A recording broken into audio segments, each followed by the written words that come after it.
विद्यार्थी मित्रांनो, सीईटीचा अभ्यास करताय पण तुमच्याकडे रिव्हिजनसाठी काही परफेक्ट प्लॅन आहे का? जर नसेल तर बिलकुल घाबरू नका. या व्हिडिओच्या माध्यमातून मी तुमच्यासोबत असा एक प्लॅन शेअर करणार आहे, ज्या प्लॅनचा यूज करून जर तुम्ही रिव्हिजन केली व्यवस्थित, तर तुम्ही 99 पर्सेंटाइल इझिली हे अचीव्ह करू शकता. आपल्या या स्ट्रॅटेजीचं नाव आहे, रिव्हिजन प्लॅनचं नाव आहे फिफ्थ स्ट्रॅटेजी. तर ही नक्की काय आहे? हा व्हिडिओ पाहिल्यानंतर तुम्हाला तो परफेक्टली समजेल. त्याचबरोबर रिव्हिजनची गरज काय पडते, रिव्हिजन केल्याने होतं काय, या सर्व प्रश्नांची उत्तरे तुम्हाला या व्हिडिओमधून मिळतील. त्याच्यामुळे हा व्हिडिओ शेवटपर्यंत पहा आणि चॅनलवर नवीन असाल तर चॅनलला नक्की सबस्क्राईब करा. आता फर्स्ट ऑफ ऑल आपण पाहूया नक्की रिव्हिजनची का गरज पडते, का रिव्हिजन करायची आपण. आता हे पहा, हा चार्ट तुम्हाला काय सांगतोय, हा ग्राफ तुम्हाला काय सांगतोय, तर हा काय आहे, तर फॉरगॉटिंग कर्व आहे.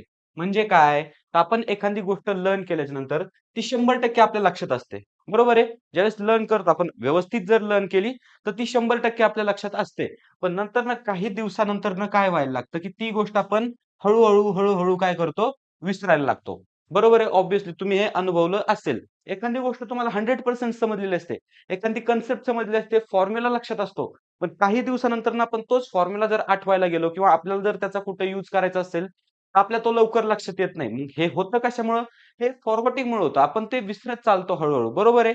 मग याच्यावर सोल्युशन काय आहे? तर याच्यावर सोल्युशन आहे रिव्हिजन करणं. आता रिव्हिजन केल्याने काय होतं?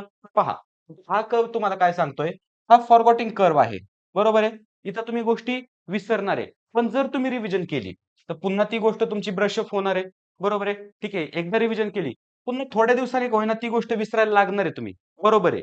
त्याच्यानंतर पुन्हा थोडीशी जर रिव्हिजन केली आणखीन, तर विसरायला लागणार आहे. पण जर तुम्ही याच्यातलं साम्य जर पाहिलं, तर ती गोष्ट तुमची परफेक्ट होत चालली आहे. पहिल्या वेळेस ती गोष्ट तुम्ही पूर्णतः विसरत होता. पण आता हळू ती गोष्ट तुमची परफेक्ट व्हायला लागली. मग ही कशाच्या जोरावर परफेक्ट व्हायला लागली आहे? फक्त रिव्हिजनच्या जोरावर परफेक्ट व्हायला लागली. आणि काही दिवसानंतर ना ज्यावेळेस तुम्ही व्यवस्थित रिव्हिजन कराल, तर ती गोष्ट पूर्ण तुमची परफेक्ट होईल. हा ग्राफ जो आहे, तो असा हॉरिझॉन्टल होईल. म्हणजे काय, ती गोष्ट पूर्ण तुमची परफेक्ट होईल. मग हे करण्यासाठी रिव्हिजनची स्ट्रॅटेजी आपल्याकडे पाहिजे. बरं, रिव्हिजनची स्ट्रॅटेजी पाहिजे, ती आपण फॉलो पण केली पाहिजे. पण नक्की कशा पद्धतीने करायची रिव्हिजन? 30 दिवस राहिले, त्या 30 दिवसात अभ्यास करू, रिव्हिजन करू, टेस्ट देऊ, नक्की करू तरी काय? प्रश्न तुमच्या मनात असेल. सगळे युट्यूबर्स किंवा सगळे टीचर्स तुम्हाला सांगत असतील, अभ्यास करा, हे करा, ते करा. नक्की विद्यार्थ्याने करायचं काय? त्यासाठीच आपली स्ट्रॅटेजी आहे फिफ्थ स्ट्रॅटेजी. ओके, जिला मी स्वतः नाव दिलंय फिफ्थ स्ट्रॅटेजी. आता ही समजण्यासाठी आपल्याला अगोदर एक कन्सेप्ट समजून घ्यावी लागेल डाटा स्ट्रक्चरची. तिचं नाव आहे फिबोनाची सीरीज. ज्यावेळेस तुम्ही इंजिनिअरिंगला जाल, त्यावेळेस तुम्हाला फिबोनाची सीरीज तुम्हाला तिथं असणार आहे अभ्यासासाठी. आता ही सीरीज काय करते? म्हणजे ही सीरीज म्हणजे काय असतं थोडक्यात? पहा, 0, 1, 1, 2, 3, 5, 8, 13, 21, 34 आणि ही अशी इन्फिनिटी पर्यंत जात असते. मग ही सीरीज आपल्याला काय सांगते, की समजा नेक्स्ट जो नंबर आहे, आता फॉर एक्झाम्पल आता 0 पासून ही सुरू होते. बरं, 1. 1 म्हणजे काय? ठीक आहे, 1 इथं त्यांनी कन्सिडर करा. 0 आणि 1 बाय डिफॉल्ट असतात. त्याच्यानंतरनं जो हा नेक्स्ट वन येतो, तो या दोघांची ॲडिशन असतो. त्याच्यानंतरनं हा जो 2 असतो, तर तो मागच्या दोन यांची ॲडिशन असतो. हा जो 3 असतो, तर मागच्या 2 याची ॲडिशन असतो. समजा हा 5 आहे. 5 म्हणजे काय? 2 + 3 5 झालं. त्याच्यानंतरनं हा 8 कसा आला? तर 3 + 5 8 आला. त्याच्यानंतर अशी ही सीरीज वाढत जाते. बरं, मग याचा आणि रिव्हिजनचा काय संबंध? मग संबंध आपण घडवून आणायचा. बरोबर? ही सीरीज अशी चालते. मग याचा आणि रिव्हिजनचा काय संबंध? तर पहा, आता संबंध मी तुम्हाला सांगतो. तुम्ही काय करायचं रिव्हिजन करत असताना, समजा आज जर समजा तुम्ही एखादा टॉपिक जर केला, ओके, आपण इथं डे 1 धरू, डे 2 धरू, डे 3, डे 4, डे 5, डे 6. जशा पद्धतीने आता ही सीरीज चालते ना, तशा पद्धतीने आपल्याला करायचंय. समजा डे 1 ला तुम्ही एक टॉपिक केला, ओके. डे 2 ला तुम्ही एक टॉपिक करणार आहात. डे 3 ला तुम्ही एक टॉपिक करणार आहात. डे 4 ला तुम्ही एक टॉपिक करणार आहात. असं तुमचं शेड्यूल व्यवस्थित आहे. शेड्यूल व्यवस्थित आहे. पण राहिलेत 30-35 दिवस. मग ह्या दिवसात आपण फक्त टॉपिकच कव्हर करायचे. रिव्हिजन कधी करायची? तर ती रिव्हिजन अभ्यास करत असतानाच करायची. म्हणजे काय? ज्यावेळेस तुम्ही डे 2 ला अभ्यासाला बसणार, तर त्यावेळेस तुम्हाला डे 1 ची रिव्हिजन करायची आहे तिथं. काय करायची आहे? डे 1 ची रिव्हिजन करायची आहे. ज्यावेळेस तुम्ही डे 3 ला अभ्यासाला बसणार, तर त्यावेळेस तुम्हाला डे 1 आणि डे 2 ची रिव्हिजन करायची आहे.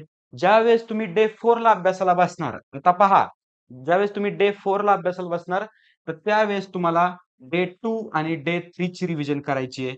ज्यावेळेस तुम्ही डे 5 ला अभ्यासाला बसणार, तर त्यावेळेस तुम्हाला डे 3 आणि डे 4 ची रिव्हिजन करायची आहे. या पद्धतीने म्हणजे काय? आज मी अभ्यासाला बसतोय ना, तर मागच्या 2 दिवसाची रिव्हिजन करायची आहे. उद्या बसतोय, तर मागच्या 2 दिवसाची करायची. म्हणजे मागच्या 2 दिवसाची रिव्हिजन ही तुम्हाला आज करायची आहे. करायची रिव्हिजन किती करायची आहे? 2 तास द्या फक्त रिव्हिजनला. जास्त जास्त देऊ पण नका आणि जास्त रिव्हिजन करायची गरज पण नसते. कारण ऑलरेडी ती कन्सेप्ट तुम्ही एका दिवसापूर्वी शिकलेला असतात. एका दिवसापूर्वी ती व्यवस्थित तिला टाईम देऊन लर्न केली असते. त्याच्यामुळे रिव्हिजनला जास्त वेळ लागणार नाही. पण याने होतं काय? तर याने ही सिच्युएशन अराईज होते. म्हणजे ज्यावेळेस तुम्ही विसरत चालताय, पुन्हा त्याला ब्रशअप करताय, पुन्हा त्याला ब्रशअप करताय. म्हणजे विचार केला जर आपण विचार केला, तर एक जी कन्सेप्ट आहे आपली, तर ती किती वेळेस रिव्हिजन होतीये एका कन्सेप्टची? म्हणजे पहा, डे 5 ला आहे मी समजा, बरोबर? ह्या दिवशी काय करणार आहे मी, की मागच्या 2 दिवसाची रिव्हिजन करणार आहे, बरोबर? ऑलरेडी तो टॉपिक एकदा केलेला असतो आणि दोनदा त्याची रिव्हिजन होते. म्हणजे एक टॉपिक तुमचा हा 3 वेळेस डोळ्याखालनं जातोय. किती?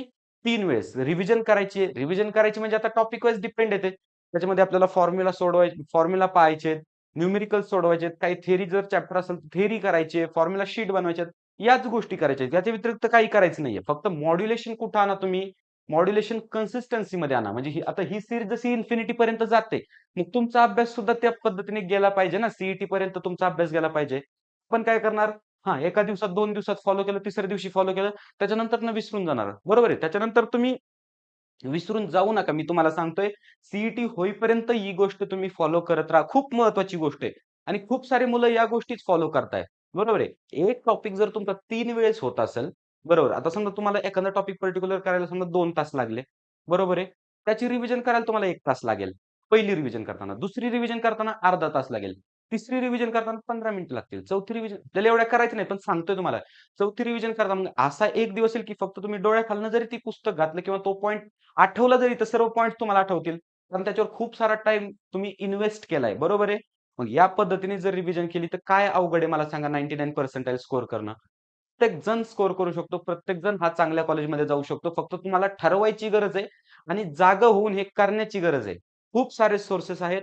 तुम्ही कोणताही एक चांगला ऑथेंटिकेट सोर्स पहा. त्याच्यावरून तुम्ही फॉलो करा. स्टडी मटेरियल असेल, ऑफलाईन क्लास असेल, व्यवस्थित तुमचं पूर्ण टेन्शन तिकडे पे करा. एवढा 1 महिना व्यवस्थित केला, तर व्यवस्थित तुमचं होऊन जाईल. काहीही याला अडचण येणार नाहीये. फक्त कन्सिस्टन्सी ठेवायची आहे. त्याचबरोबर चांगले सोर्सेस फॉलो करत राहायचे. हा व्हिडिओ तुम्हाला नक्की आवडलाय आणि मला सांगा कमेंटमध्ये, की आपली ही फिक्स स्ट्रॅटेजी तुम्ही फॉलो करणार आहात का? किंवा कशी वाटली तुम्हाला ही स्ट्रॅटेजी? कमेंट करून सांगा. व्हिडिओला लाईक करा. मित्र-मैत्रिणींपर्यंत व्हिडिओ नक्की शेअर करा. जेणेकरून त्यांनाही एक चांगला ऑथेंटिकेट सोर्स मिळेल आणि रिव्हिजनसाठी स्ट्रॅटेजी मिळेल. तर भेटूया नेक्स्ट व्हिडिओमध्ये.